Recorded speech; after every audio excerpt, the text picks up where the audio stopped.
What's up, nerds? Welcome back to the ABCs of OSS, where we're breaking down the world of open source software one letter at a time. I'm Taylor, and today we're diving into D for documentation.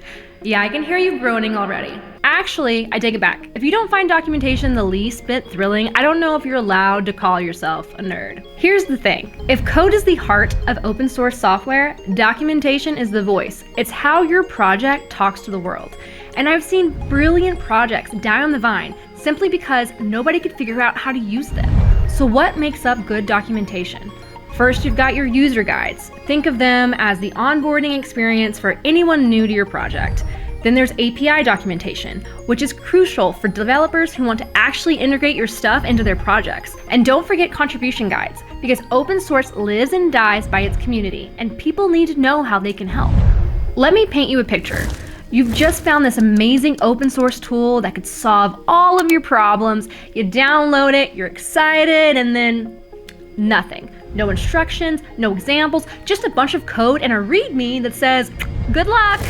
We've all been there, and it sucks. That's why documentation isn't just some nice to have, it's absolutely critical. Look at the big players like React. You know what sets them apart? Their documentation is as polished as their code. They get that good docs don't just help users, they create advocates. When a developer can easily integrate your library because the documentation is clear, they're gonna tell their friends about it. Now I know what you're thinking, writing docs is hard, and you're right. It takes real skill to write documentation that actually helps people. You need crystal clear explanations without drowning people in jargon. You need solid examples because showing beats telling every time. And you need to organize it in a way that makes sense so people can actually find what they're looking for. But here's the real source of truth. Keeping docs updated is just as important as writing them in the first place. Outdated documentation is worse than no documentation at all. It's like having a GPS that sends you to businesses that closed 3 years ago.